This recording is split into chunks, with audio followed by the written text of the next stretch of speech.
another day, and today is Wednesday. Alhamdulillah, another day na nakagising tayo with naka 8 hours ba ako ng tulog.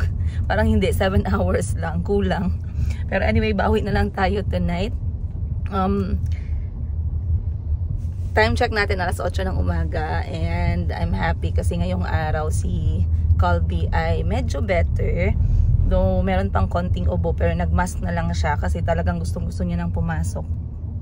So I allowed my children to actually go to school today. Pero yung bad news ay si Mayumi naman yung inuupo. But I'm hoping that the medicine will help. And sinabihan ko si mama, guys, pa-rescue tayo agad sa ating mga nanay, mga kinakusgang nanay. So sabi ko, mauwi ka muna kasi kahapon hindi nakauwi si mama sa pagbebenta niya dun sa tindahan. So nag-request ako na today uwian niya si Mayumi kasi inuupo talaga si Mayumi, guys. And nag-aalala yung lola. So sabi niya hindi na daw siya magtatrabaho today. Pero anyway, I am out as early as I could dahil nag-request yung aking ate na hindi ko mahindian kasi birthday ko next month. Kasi birthday ko next month. Baka mamaya hindi niya ako bigyan ng regalo dahil lang hindi ko sinunod. Pero nag-request siya sa akin, tumawag siya kahapon kasi she had acquired a property, bahay dito sa Jensan. Gusto ko tong village na to. Gusto ko yung property na to. Pero during that time, ubos na. Pero gusto ko sana to eh. So ipapakita ko sa inyo. And yung kanyang unit na yung itatayo nila today. So sa amin sa Pilipinas or sa ibang mga kultura, hindi ko alam sa inyo, pero sa amin, sa aking nanay, sa kultura ng aking nanay, at sa way na pinalaki yung aking nanay, meron silang belief or practice, ayun. Hindi ko alam kung under to sa Ilonggo na tribe or saan na-expose yung nanay ko dito, but naniniwala yung nanay ko sa mga ganito, guys. So sabi ng nanay ko is dapat kapag nagkaroon ng groundbreaking, lalo na pagbahay or bubuhusan na yung kada poste ng bahay, I believe yun na part, kailangang hulugan ng 8 piso yung kada haligi. So kung ano, guys, kung 1,000 kung 100 yung haligi ng bahay, kailangan natin ng 8 piso, as in coin, sukli dapat ha, bawal yung buo. So 8 piso kada haligi. So mabuti na lang at maliit lang tong bahay mo, sis, 4 lang yung haligi, hindi tayo ubusan ng coins. Ayan, maswerte ka at marami akong coins ngayon sa sasakyan. So pupuntahan ko, guys, and come with me in this episode. Samahan niyo ko na lagyan ng magandang foundation ang bahay ng aking ate kasi alam ko one day ako rin yung magmamana nito. So wag nating pigilan. Huhulugan natin ng 8 piso kada poste. First time ko tong gagawin na, in fairness. I've never done this kahit sa mga marami kang bahay. Kahit sa bahay na meron ako, hindi ko to ginawa. So hindi ko alam ba't hindi ako sinabihan ng nanay ko. Yung nanay ko talaga, guys, may favoritism yan. So tara, let's go. Alright, andito na tayo, guys. May buntag. Mo ni siya ang block 14. Ay, lot 14. Pinakatumoy. Mo lagi ni. Lot 14. Nagbuhos na mawala pa. Sige, kay maghulog ko coin, ha? Sige. Wala pa mo nag-start? Okay, very good. Nakaabot ko. Salamat. Alright. So, eto, guys, ang magiging home to be ng aming ate na napakaganda. Uy, sip-sip ako sa iyo, sis, ha? Bigyan mo ako pa extra. Birthday, tsaka Christmas yan. Hanggang next year. Pero anyway, dala ko na yung coins. Masunurin talaga akong kapatid. Alam ko matutuwa siya. At alam ko hindi niya mamimiss itong episode na to kasi miss na miss niya na yung Pilipinas. Layo mo kasi 10 taon ka na sa abroad, hindi ka man lang umuwi. Hindi ko alam anong iniiwasan mo dito. Hindi, joke lang, guys. Ang ate ko ay nasa Thailand ngayon. Wait lang. May candy.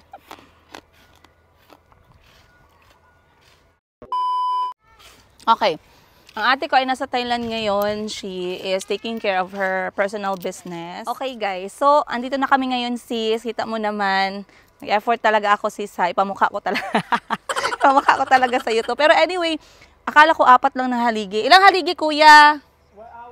8 haligi. So, kailangan natin ng 64 pesos kasi 8 times 8 equals 64. So, lalagyan natin ng 8 piso kada haligi. At perfect, guys, kasi nakaabot kami on time. Kinabahan ako kasi sabi nila alas 8 daw mismo. Eh ngayon, it's 8:19 at magbubuhos na sila ng poste. So, tara, samahan nyo ako. Siyempre, mag-picture tayo dito kasi isisend ko sa ate ko. Matutuwa yun. Matutuwa yun. Kasi hindi talaga madali. Okay na makakuha ng bahay. Marami pang mga proseso yan.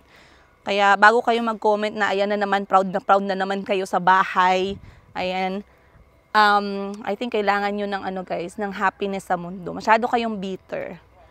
Okay, so I believe I have to stay here like less than 1 hour pa. So, tara. Tagana di ayo eh. Tasha kaya sa 64. Be. Okay. Okay, magbilang lang ako guys ha ng 64 pesos. So, 5, 6, 7, 8. Speed ko lang yun later. Isang poste.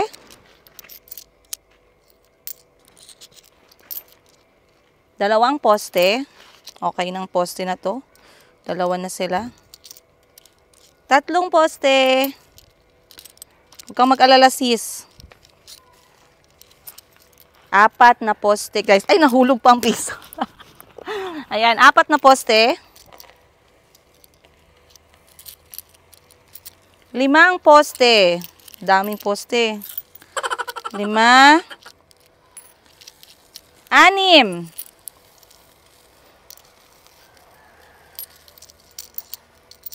7. Uy, hindi ako na-stress sa coins. Yay, 8. Ayan, meron pa akong extra. So, just in case kulangin tayo, dapat marami tayong extra coins. Ayan. Alright. Asa ka una magbuhos ya? Sabay na? Sabay. O, sige. Mauna sa ako. Okay, ako din yung inahulat. Okay, guys, let's go. So, dapat pala, mauna tayo. Ay, alam nyo pala tong ganito, kuya? Wow, galing Okay, so ang po? Galing Oh, so ganito pala talaga dito. Alam na alam ng mga kontraktor na ganito dapat yung gawain, lalong-lalo na yung mga Chinese na nagpapagawa ng building. So, bago nila buhusan ng semento, maglagay na tayo ng 8 piso. Tara guys, let's go. So, kaling na yung ani, di ba? Okay.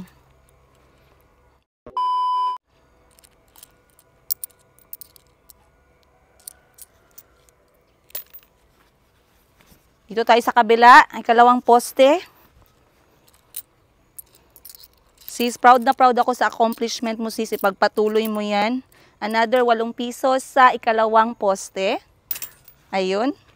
Dito tayo sa ikatlong poste. Para hindi natin sila maabala guys sa kanilang trabaho. Baka sumobra maging 9, no? Ikatlong poste. Ayan. Next. Dito tayo sa ika-4. Pag masobra kuya, anong mangyari? Okay lang? Hindi mo lang malaman nga kuan nga masobra. Wala man yan, basta nakauna ka lang ng lagay. Okay. sakto gito ang pinakauna maging gination. Oh, yung pinakaunang poste dapat talaga perfect. Ayusin nyo magbilang guys, huwag kayo magpalibat-libat. Okay. Ika-4 na poste. Wow. Bakit hindi ko to ginawa sa bahay ko? Hindi nila ako tinawag.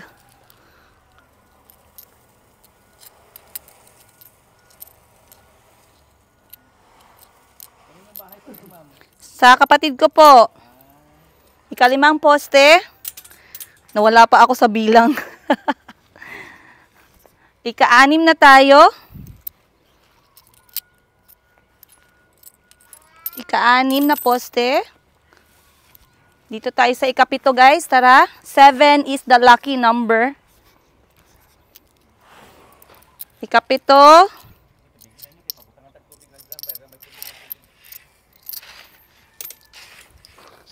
And kulang pala ako dito ng piso. Ayan. At sa huling poste guys, mapapicture na lang tayo dito. Okay na? And last is ang ika-8 at huling poste ng bahay mo. Congratulations sis! We love you! Ayan. Ayun, natapos din natin ang ika-8 poste. Lahat kompleto, merong 8 piso. And we are, mission accomplished pala yung word. So, tara na. Huwag na tayong tumagal dito, guys. Ayun. Thank you, kuya. Thank you po. Salamat ya, ha. So, etong village na to, guys, located lang to siya sa city ng General Santos. Hindi malayo. Siguro nasa 15 minutes nasa main center or nasa town na kami. Or yung proper namin dito sa Jensan. Kaya napakaganda ng location niya at accessible talaga siya. So nung napuntahan ko tong village na to or subdivision na to when we just got back from Africa, nagustuhan ko siya pero wala nang corner lot. Ang gusto ko sana para sa amin ng mga anak ko, corner lot. Pero nakakuha yung ate ko ng isang corner lot dito which is very good. Ayan, may mga dumadaan na contractors. So, ang nakuha ng ate ko, ilang kwarto nga to, kuya? Dalawang kwarto. Dalawang kwarto. 2 bedroom and 2 bathroom pala. Pero ang ganda nito, guys. Papakita ko sa inyo mamaya yung mga finished houses na dito, finished unit, para meron kayong idea ano ang itsura niya. So, gaano katagal po bago matapos? Basta ito mga isang bulan. 1 month. Nice. So, balikan natin to, guys, in 1 month. Kapag wala pa rin yung ate ko, ako na lang yung bibisita. Ako na lang yung papasok ng bigas dito, sis. Alright, so okay na. Goods na tayo. Diretso na silang magtrabaho ngayon. Nagsisimula na silang mag-prepare ng semento para ibuhos sa kada poste. And, iiwan ko na, guys. Ako pupunta na sa aking next na gagawin ngayong araw. Let's go!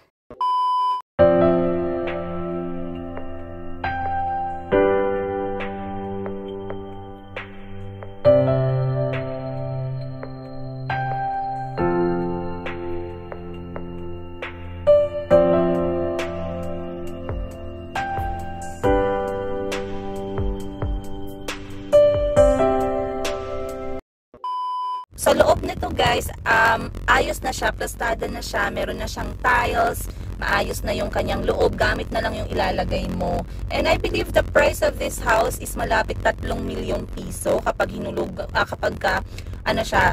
retail price ba yung tawag mo dun? Suggested retail price, hindi ko alam yung presyo niya talaga, ha, pero pag dinaan mo sa bangko or dinaan mo sa Pag-ibig, syempre iba ng presyo nun kasi meron na yan siyang mga interest and all. Pero kung may spot cash ka, I believe nasa 3 milyon to nung tinanong ko sila, not unless tumaas yung presyo.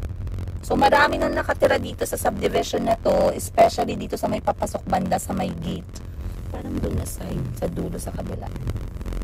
Ang ganda niya. 2 bedrooms nga lang, parang kukulangin sa akin, tsaka sa mga anak ko. Pero maganda siya. Gusto ko yung layo niya from the city. Maganda siyang maging investment at iparenta. Ayun. Tsaka okay din yung amenities niya. Yung ate ko kasi, ang daming chinichismis sa akin, pero pag mga property at investment, hindi ako sinasali sa chismisan. Ikaw talaga, sis. Tuloy kami. Akala mo may pera, no? Meron naman tayong pera kung natin, guys, i-mindset lang natin. Ito yung kanilang unit. Parang nakalock yan. Nakalock ba yan, parts? Check mo daw. Pa-check muna natin kay parts kung nakalock. Kasi normally, yung may mga susi lang dyan, yung mga agent, kapag merong mga tour, house tour, unit tour. Bukas pala. Okay, sige, pasok tayo sa kanilang model unit, guys. Ayan. Para makita naman ninyo yung itsura ng bahay. Iniwan ko yung phone ko, parts. So, eto, meron na siyang etong unit na to, na model unit nila, meron na siyang, tawag nito, landscape sa labas. Ayan. So, pasok tayo sa loob. Wala namang nagbabawal kung bawalan nyo ako. Hindi ko po alam ang rules and regulations.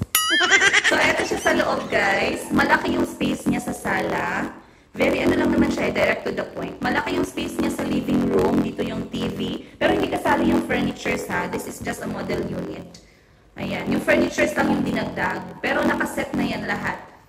Ito naman yung kitchen. Nakita nyo naman, nakaset up na yung dining.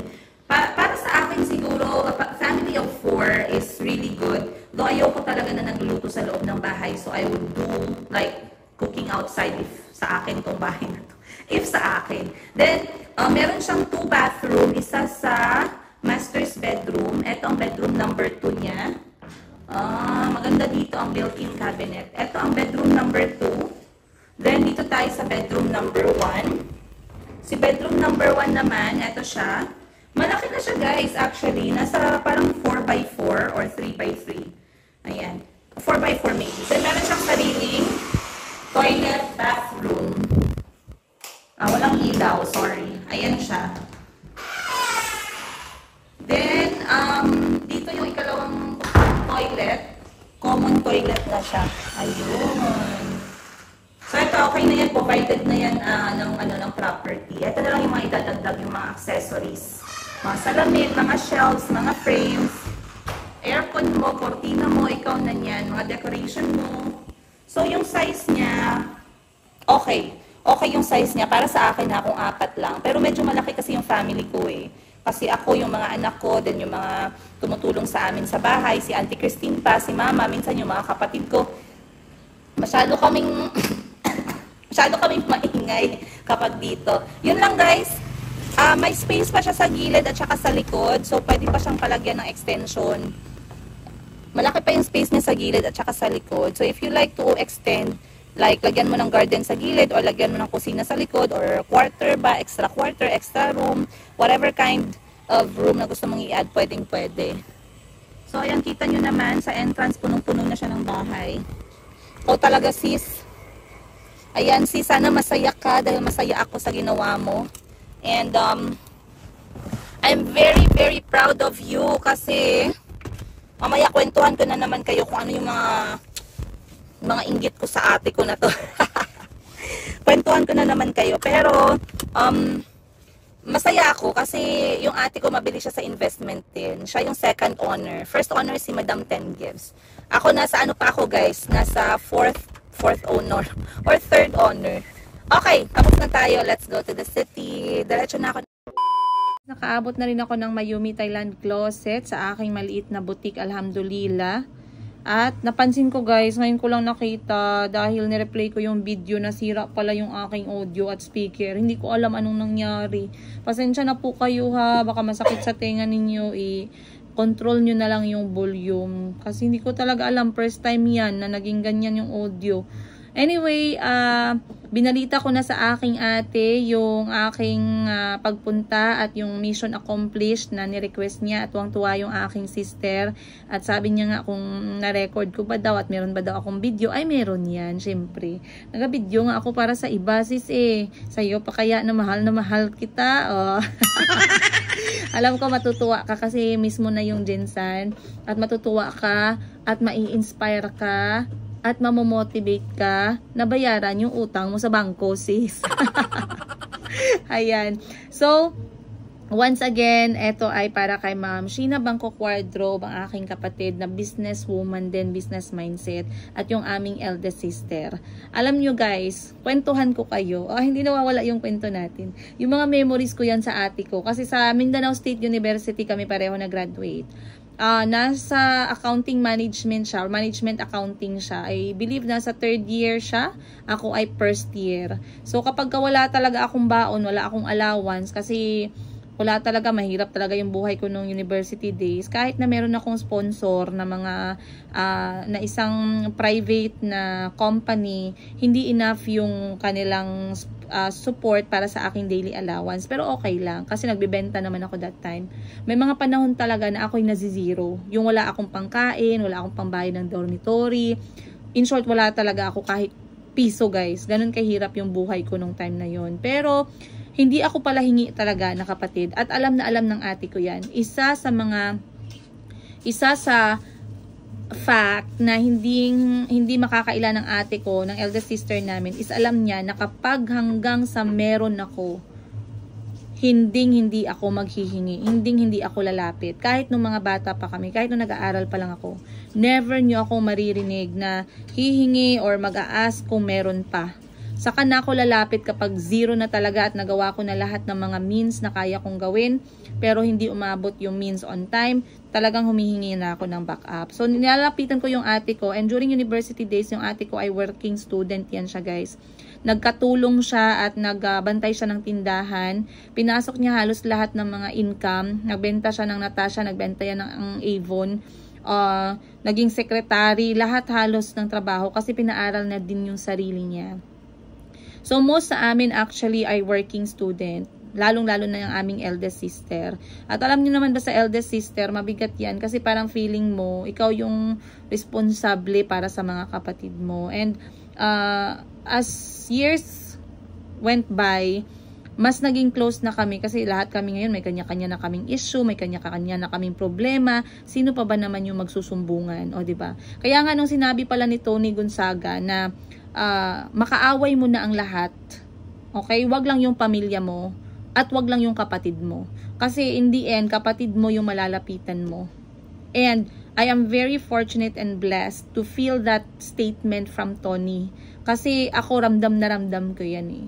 Bahala makaaway ko na yung iba, pero at least kami magkakapatid ay okay. So etong ate ko na to, talagang nalalapitan namin siya when it comes to problema, mga advices, finances man yan, emotional problem man yan. Kung gutom, lalo na kung gutom guys, talagang alam niya na kapag kagutom, pagkain, matik na yan. So ngayon nasa Thailand siya at kapag nung last namin travel together ay sa Bali, Indonesia at saka sa Thailand last year. Ay hindi, nung summer lang pala magkasama kami sa Thailand and we enjoyed our time together kasi nga pareho naman kaming business minded, pareho naman kaming mahilig sa Thai food. Kaya talagang nag-enjoy kami at sana hindi nyo na-miss yung mga episode namin nung nasa Thailand ako guys. At magaling din yan magpasatay. So sana makasama ko siya ulit. Prayers na magmukbang ulit kami. Thai version, ayun. So nag-start siya ng kanyang YouTube channel. Ayan ang kanyang YouTube channel guys. At paki-follow nyo naman siya at paki-subscribe na lang din. At sinishare niya sa inyo ang kanyang negosyo sa Thailand. Marami kayong matututunan dyan sa ate ko na yan. Kaya nako, kung gusto nyo matuto kung paano mag-income yung isang babaeng Pilipina, ayan, Pilipina sa bansang Thailand at isang very very resourceful na tao, paano niya na ma-maximize yung kanyang income at kanyang mga resources, ay nako, i-follow nyo, marami kayong malalaman about, lalong-lalo na sa bansang Thailand kasi parang mag-15 years na siya sa bansang Thailand. So yeah, i-follow nyo siya dyan guys. And of course, yun lang magtatapos ang ating episode ngayon. Sana ay nag-enjoy po kayo. At once again, sorry po sa nasira na audio or speaker na part ng ating video. Pero sana nag-enjoy pa rin kayo. Sana may natutunan kayo. At sana ay na-entertain ko kayo kahit papano. Ayun. I'll see you guys on the next episode na lang. Dahil meron pa akong ikikwento sa inyo na hindi ko pa naikwento. At gusto kong i-share sa inyo. So mamaya na lang yun guys. I'll see you on the next one. Much love, Princess Yiga.